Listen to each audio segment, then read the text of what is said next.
In a quiet art village nestled between rolling hills and slow-moving clouds lived a young painter named Luca. His dream was as vast as the sky he so often painted. From the moment he first held a brush, he knew he was meant to create something unforgettable. He imagined his name whispered in galleries, his work admired by strangers who felt seen through his colors. Day after day, Luca poured his heart onto canvas. He painted sunrises, faces, memories, and emotions he couldn't quite put into words. He believed his passion would be enough. So when he finally gathered the courage to show his work to galleries beyond the village, his hands trembled with hope. But hope met rejection.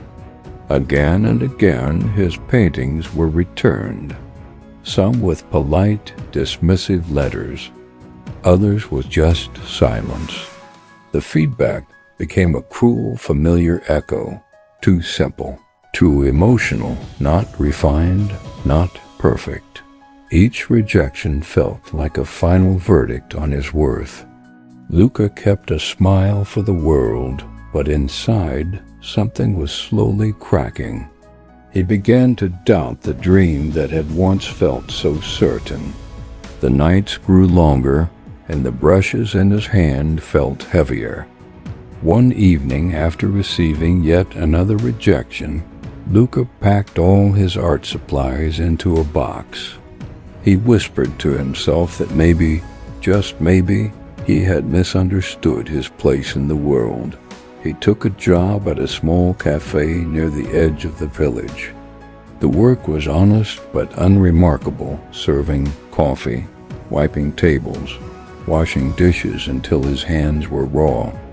The walls were plain, the hours repetitive. Yet every morning, before the customers arrived, Luca would watch the sunrise through the cafe window. The sky changed colors effortlessly. There was no judgment, no rejection, just beauty unfolding naturally. And in that quiet observation, something inside him stirred. He didn't paint, but he started to notice things again. The way light softened the edges of a chair, the way shadows danced slowly across the floor. A quiet voice returned, asking questions he had tried so hard to ignore. Do you still see the world in color?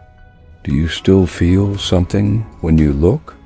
One afternoon, when the cafe was nearly empty, an old man walked in, carrying a canvas wrapped in cloth. He ordered a cup of tea and studied Luca for a long moment, as if he recognized something long forgotten in the young man's eyes. You're Luca, the man said calmly. The painter. Luca paused, wiping down the counter. I used to be, he replied, his voice flat. The old man smiled gently. He said he had seen Luca's work years ago. It wasn't flawless, he admitted, but it felt alive. He then asked the question that had been haunting Luca. Why did you stop painting? Because I failed, Luca answered, the words tasting bitter. People didn't want what I created. The old man let out a soft laugh, not an unkind one. No, he said, his eyes kind. You didn't fail. You learned. But you stopped listening. He carefully unwrapped the canvas he was carrying, revealing an old painting, cracked and unfinished. He explained it was the very first piece he ever made. No one wanted it. People had laughed at him. He told Luca that he had failed again and again until he finally understood something profound. Approval is a moving target. Love is not.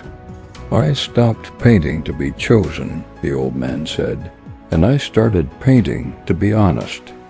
Those words followed Luca all the way home that night. He found the dusty box he had hidden away and lifted the lid. He took out his brushes, cleaning them carefully. as if apologizing for abandoning them.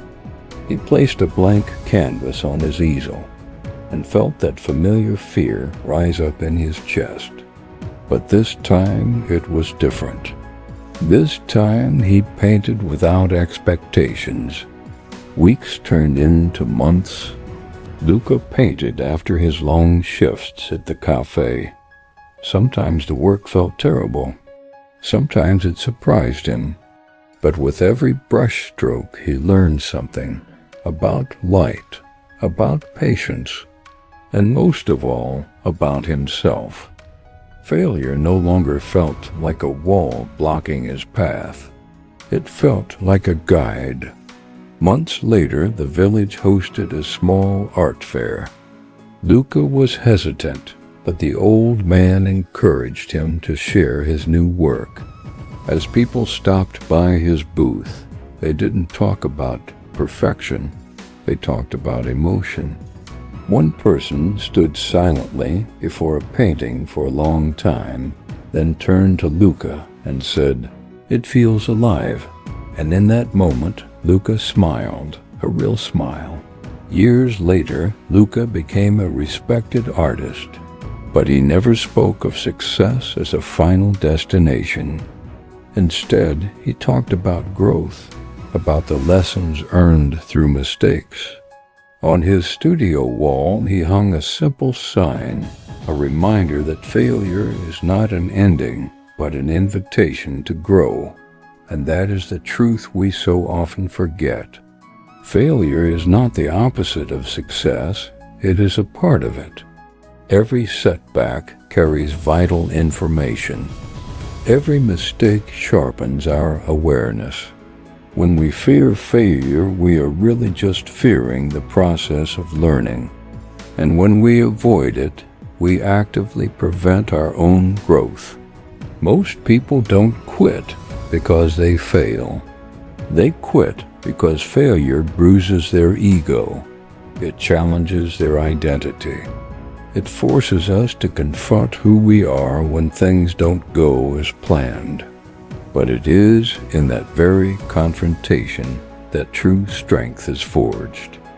Think about every skill you admire, every master you respect. Behind their success lies a mountain of invisible failures, rejected ideas, broken attempts, and silent nights filled with doubt. What separates those who grow from those who stop is not talent, it's resilience. Failure teaches us humility. It teaches you as patience. It teaches us clarity. It strips away our illusions, leaving only what truly matters. If you listen closely, failure will show you where to adjust, not where to surrender. So the next time life pushes you back, pause. Ask what the moment is trying to teach you. Ask what needs to change, not what needs to end. Progress rarely feels like progress while it's happening. Remember Luca. He didn't win by avoiding failure. He grew because he walked straight through it. And so can you. Because every fall is a lesson, every scar is a map, and every single failure, if you let it, becomes a gift. So don't fear failing. Fear never trying again.